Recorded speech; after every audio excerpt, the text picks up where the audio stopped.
ప్రాచీన ఆయుర్వేద విజ్ఞానం, ఆధునిక జీర్ణకోశ శాస్త్రం, ఈ రెండు వేర్వేరు అనుకుంటాం కదా, కాని ఇవి రెండు ఎలా అద్భుతంగా కలుస్తున్నాయో ఈరోజు మనం ఈ విశ్లేషణలో చూడబోతున్నాం. వేల ఏళ్ల క్రితం మనవాళ్లు చెప్పిన సూత్రాలు, నేటి మోడర్న్ సైన్స్ చెబుతున్న సత్యాలు ఒక్కటే అని తెలిస్తే నిజంగా ఆశ్చర్యపోతాం. అసలు మన ఆరోగ్యాన్ని పూర్తిగా మార్చేసే ఆ అద్భుతమైన విషయమేంటో డైరెక్ట్గా టాపిక్లోకి వెళ్ళి చూద్దాం. మనలో చాలామందికి తరచుగా వచ్చే డౌట్ ఇది. రోజూ ఖరీదైన పండ్లు, డ్రై ఫ్రూట్స్, బోలెడంత పౌష్టికాహారం తింటూనే ఉంటాం. అయినా సరే ఎందుకో ఎప్పుడూ నీరసంగానే ఉంటుంది. గ్యాస్, ఎసిడిటీ, కడుపు బరం ఇవన్నీ వదలకుండా వేధిస్తూనే ఉంటాయి. అసలిదంతా ఎందుకు జరుగుతోందంటే ప్రాబ్లం మనం తినే ఆహారంలో లేదండి, దాన్ని మనం జీర్ణం చేసుకునే విధానంలోనే ఉంది. మనం ఎంత క్వాలిటీ ఫుడ్ తీసుకుంటున్నాం అన్నదానికంటే మన శరీరం దాన్ని ఎలా స్వీకరిస్తోంది అన్నదే ఇక్కడ అసలైన పాయింట్. ఈ విషయాన్నే ఆయుర్వేద మహర్షి వాగ్భటుడు చాలా స్పష్టంగా చెప్పారు. ఆయన ఏమన్నారంటే, అగ్ని సర్వేషాం ఆరోగ్యానాం మూలం. అంటే మన ఆరోగ్యానికి అసలైన మూలం మనం తినే తిండి కాదు, మన కడుపులో ఉండే జీర్ణాగ్ని. ఆ అగ్ని బలంగా ఉంటేనే మనం తిన్న ఆహారం రక్తంగా, శక్తిగా మారుతుంది. అదే ఆ అగ్ని గనక మందగిస్తే మనం సాక్షాత్తు అమృతాన్ని తాగినా సరే అది ఒంట్లో విషంగానే మారిపోతుంది. దీన్ని మరింత వివరంగా అర్థం చేసుకోవడానికి మనం ఒక 4 ముఖ్యమైన విషయాలు మాట్లాడుకుందాం. ముందుగా ఆరోగ్యానికి అసలైన మూలమేంటి, ఆ తర్వాత మన జీర్ణక్రియలో ఉండే 6 ముఖ్యమైన దశలు, మూడవది మన జీర్ణ వ్యవస్థను పాడు చేస్తున్న మన మోడర్న్ అలవాట్లేంటి, అండ్ ఫైనల్గా తిరిగి ఆరోగ్యంగా ఉండటానికి మనం పాటించాల్సిన ప్రాచీన నియమాలు. ఇవి ఒక్కొక్కటిగా చూద్దాం.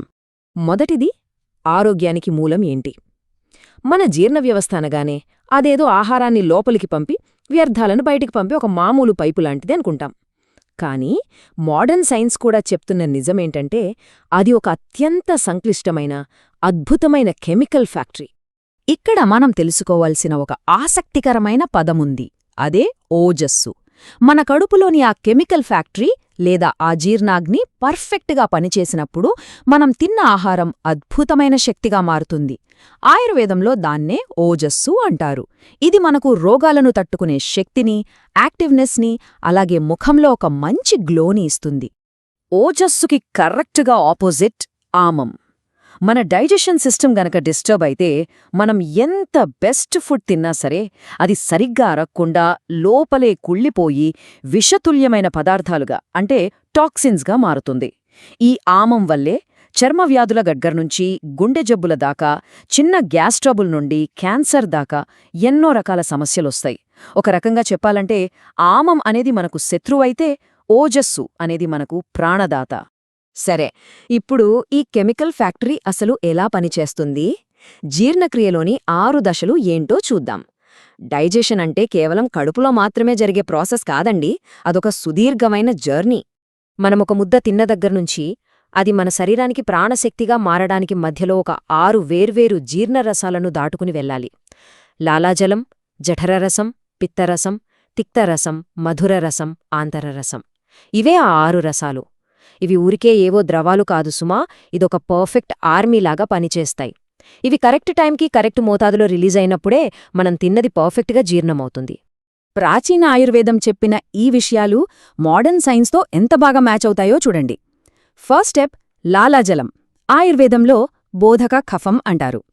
సైన్స్ భాషలో ఇందులో ఉండే సలైవరీ అమైలేజ్ మనం తినే కార్బోహైడ్రేట్స్ని నోట్లోనే డైజెస్ట్ చేయడం మొదలుపెడుతుంది. అందుకే జ్వరమొచ్చినప్పుడు ఈ లాలాజలం తగ్గిపోయి నాలుకకు రుచి తెలియదు. ఇక సెకండ్ స్టెప్, జఠరరసం లేదా పాచక పిత్తం. ఇందులో హైడ్రోక్లోరిక్ యాసిడ్ ఉంటుంది. ఇది కఠినమైన ప్రోటీన్లని విడగొట్టి చెడు బ్యాక్టీరియాని చంపేస్తుంది. థర్డ్ స్టెప్, పిత్తరసం. సైన్స్లో దీన్ని లివర్ బైల్ అంటారు. మనం తినే నెయ్యి, నూనెలాంటి కొవ్వు పదార్థాలని కరిగించే కష్టమైన పని ఇది చేస్తుంది. నెక్స్ట్ 3 స్టెప్స్లో ఫోర్త్ స్టెప్, తిక్తరసం. అంటే మన గాల్ బ్లాడర్లో ఉండే ఒక రకమైన స్ట్రాంగ్ యాసిడ్ లాంటిది. ఇది ఆ కొవ్వుల్ని ఇంకాస్త అరిగించి బయటకు పంపడానికి హెల్ప్ చేస్తుంది. ఇక 5th స్టెప్, మధురరసం. ఇక్కడే అసలు టర్నింగ్ పాయింట్ ఉంటుంది. ప్యాంక్రియాస్ రిలీజ్ చేసే ఈ ఎంజైమ్స్ ఇన్సులిన్ని కంట్రోల్ చేసి మన బ్లడ్ షుగర్ లెవెల్స్ని మెయింటైన్ చేస్తాయి. మనం మైదా, షుగర్ ఎక్కువ తినేస్తే ఈ మధురరసం బ్యాలెన్స్ తప్పిపోయి డయాబెటీస్ వస్తుంది. లాస్ట్ స్టెప్, ఆంత్రరసం. చిన్న ప్రేగుల్లో జరిగే ఫైనల్ ప్రాసెస్ ఇది. ఇక్కడే మన శరీరానికి కావాల్సిన పోషకాలన్నీ అందుతాయి. మన మెదడు ప్రశాంతంగా ఉండాలంటే ఈ గట్ ఏరియాలో మంచి బ్యాక్టీరియా ఉండటం చాలా చాలా ఇంపార్టెంట్. ఓకే, లోపల ఇంత పెద్ద సైన్స్ నడుస్తుంటే మన మోడ్రన్ లైఫ్ స్టైల్ దాన్ని ఎలా డిస్టర్బ్ చేస్తుందో ఇప్పుడు చూద్దాం. మనకు తెలియకుండానే మనం చేసే కొన్ని చిన్న చిన్న తప్పులే ఈ 6 జీర్ణరసాల పనితీరును పూర్తిగా దెబ్బతీస్తున్నాయి. మనం రెగ్యులర్గా చేసే ఆ 4 పొరపాట్లేంటో తెలుసా? ఫస్ట్ ఆఫ్ ఆల్, భోజనం చేయగానే గటాగటా గ్లాసులు కొద్దీ నీళ్లు తాగేయడం. ఇది ఎలా ఉంటుందంటే మండుతున్న పొయ్యి మీద నీళ్లు పోసి ఆర్పేసినట్లనమాట. రెండోది, మొబైల్ చూస్తూనో టీవీ చూస్తూనో తినడం. మన ఫోకస్ ఫుడ్ మీద లేనప్పుడు బ్రెయిన్ కరెక్ట్ సిగ్నల్స్ పంపలేదు. దానివల్ల ఎంజైమ్స్ సరిగ్గా రిలీజ్ కావు. మూడోది, అసలు ఆకలి లేకుండానే టైమైంది కదా అని తినేయడం. దీన్నే ఆయుర్వేదంలో అధ్యాసనమంటారు. ముందు తిన్నదే అరగకముందే మళ్లీ కొత్తది పంపితే సిస్టమ్ మొత్తం పాడవుతుంది. ఆకలి అనేది లోపల అగ్ని రెడీగా ఉంది, ఫుడ్ పంపించు అని చెప్పే ఒక అలారం లాంటిదనమాట. ఇక అన్నిటికంటే పెద్ద తప్పు రాత్రిపూట లేటుగా తినడం. ఈ రోజుల్లో రాత్రి 10-11 గంటలకి హెవీగా డిన్నర్ చేయడం ఒక ఫ్యాషన్ అయిపోయింది. కానీ మన జీవ ఘడియారం అంటే మన బయోలాజికల్ క్లాక్ ప్రకారం చూసుకుంటే సూర్యుడు అస్తమించిన తర్వాత మన కడుపులో ఉండే జీర్ణాగ్ని బాగా వీక్ అయిపోతుంది. ఆ టైంలో తింటే ఆ ఫుడ్ అరగదు. దాని రిజల్ట్ ఏంటంటే మరుసటి రోజు మలబద్ధకం, మొటిమలు, థైరాయిడ్ లాంటి ఎన్నో సమస్యలు వస్తాయి. మరి ప్రాబ్లమేంటో అర్థమైంది కదా? ఇప్పుడు సొల్యూషన్ ఏంటో చూద్దాం. మన డైజెస్టివ్ సిస్టమ్ని మళ్లీ దారిలో పెట్టడానికి మన ఆయుర్వేదం అద్భుతమైన నియమాలు చెప్పింది. ఇవి ఫాలో అవ్వడం చాలా ఈజీ, కానీ రిజల్ట్స్ మాత్రం ఎక్సలెంట్గా ఉంటాయి. అవేంతో చూద్దాం.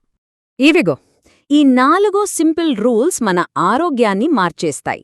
మొదటిది చర్వణం. అంటే దవడలు చేయాల్సిన పనిని ప్రేగులకు అప్పగించకుండా ప్రతి ముద్దను కనీసం 24 సార్లు నమిలి ద్రవంలా మార్చి మింగడం.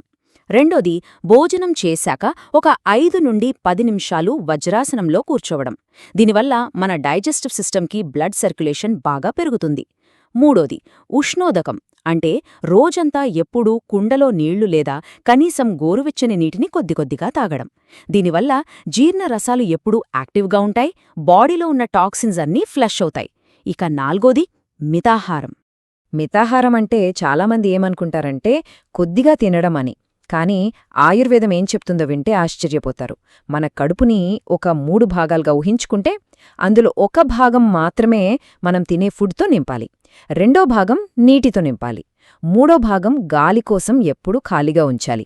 ఆ ఖాళీ స్పేస్ ఉన్నప్పుడే ఆ లోపలి అగ్ని మండుకోవడానికి కావలసిన ఆక్సిజన్, ప్లేస్ దొరుకుతాయి. అలా కాకుండా గొంతుదాకా తినేస్తే మాత్రం డైజెస్టివ్ సిస్టమ్ కొలాప్స్ అవ్వడం ఖాయం. ఈ కాన్సెప్ట్ మొత్తాన్ని ఒకే ఒక మాటలో చెప్పాలంటే మన ఆయుర్వేదం ఇచ్చిన ఈ అద్భుతమైన పోలికను గుర్తుంచుకోవాలి. మన శరీరం కేవలం మాంసం, ఎముకలతో ఉన్న ఒక మెషిన్ లాంటిది కాదు. అదొక పవిత్రమైన యజ్ఞవేదిక. మనం తినే ప్రతి ముద్ద ఆ యజ్ఞంలో వేసే పవిత్రమైన ఆహుతి. లోకలుండే ఆ 6 జీర్ణరసాలే దాన్ని స్వీకరించే యజ్ఞాగ్ని. ఆ అగ్ని ఎంత స్వచ్ఛంగా వెలుగుతే మన ఆరోగ్యం కూడా అంత ప్రకాశవంతంగా ఉంటుంది. లేదంటే రోగాల చీకటి కమ్మేస్తుంది. సో ఈ విషయాలన్నీ తెలుసుకున్నాం కదా? ఇప్పుడు ఒక్క క్షణం ఆలోచించండి. ఆరోగ్యానికి అసలు సిసలైన మూలం జీర్ణక్రియ అయినప్పుడు రేపు పొద్దున్న మీ శరీరంలో ఉండే ఆ పవిత్రమైన అగ్నికి మీరు ఎలాంటి ఇంధనాన్ని ఇవ్వబోతున్నారు? మోడర్న్ సైన్స్ కూడా ఒప్పుకుంటున్న ఈ ప్రాచీన రహస్యాలను మనం ఎంత త్వరగా లైఫ్లోకి తెచ్చుకుంటే మందుల అవసరం లేని సంపూర్ణ ఆరోగ్యం అంత త్వరగా మన సొంతమవుతుంది. ఈ విశ్లేషణ మీ ఆలోచనా విధానాన్ని మారుస్తుందని ఆశిస్తూ రేపు మరో ఆసక్తికరమైన అంశంతో మళ్లీ కలుద్దాం. వీడియో చివరి వరకు చూసినందుకు ధన్యవాదాలు. ఈ వీడియో మీకు నచ్చిందని ఆశిస్తున్నాను. దయచేసి లైక్ చేయండి. అలాగే మరిన్ని వీడియోల కోసం మన ఛానల్ని సబ్స్క్రైబ్ చేయడం మర్చిపోకండి. Please keep supporting. అలాగే మరిన్ని వీడియోల కోసం మన ఛానల్ని సబ్స్క్రైబ్ చేయడం మర్చిపోకండి. Please keep supporting.